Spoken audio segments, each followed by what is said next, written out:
জিসান, একটু চুয়াডাঙ্গার গরমের তীব্রতা সম্পর্কে আমাদের একটু ধারণা দিবেন। আজ জেলায় কত তাপমাত্রা রেকর্ড করা হয়েছে, একই সাথে জানতে চাই আশেপাশে যাদের দেখতে পাচ্ছেন, সাধারণ মানুষ যারা কাজের জন্য বের হয়েছেন, তাদের অনুভূতির তথ্য একটু দেবেন।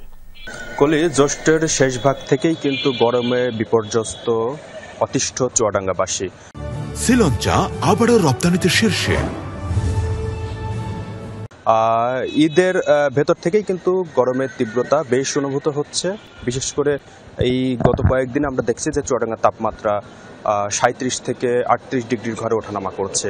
আজ বেলা 12টার সময় চুয়াডাঙ্গার তাপমাত্রা রেকর্ড করা হয়েছে 34.7 ডিগ্রি সেলসিয়াস। সেই সাথে কিন্তু জলীয় বাষ্পের আধিক্য তুলনামূলক বেশি, 64% জলীয় বাষ্প অর্থাৎ বাতাসের আর্দ্রতা নিরূপণ করা হয়েছে, যার কারণে গরমের তীব্রতা আরও বেশি অনুভূত হচ্ছে।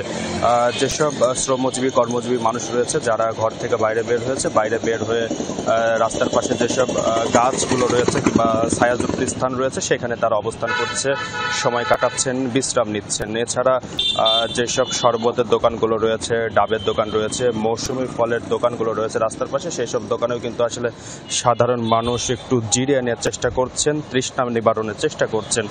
আবহাওয়া অফিসের যে পূর্বাভাস রয়েছে এখনো পর্যন্ত কিন্তু আসলে তাপমাত্রার খুব বেশি সুখবর নেই, অর্থাৎ এরই মধ্যে কিন্তু বৃষ্টি কিংবা তাপমাত্রা কমার যেই পরিস্থিতি সেটি নাও হতে পারে, ফলে আরও কিছুদিন কিন্তু তাপমাত্রা কিংবা গরম পরিস্থিতি এরকম থাকতে পারে।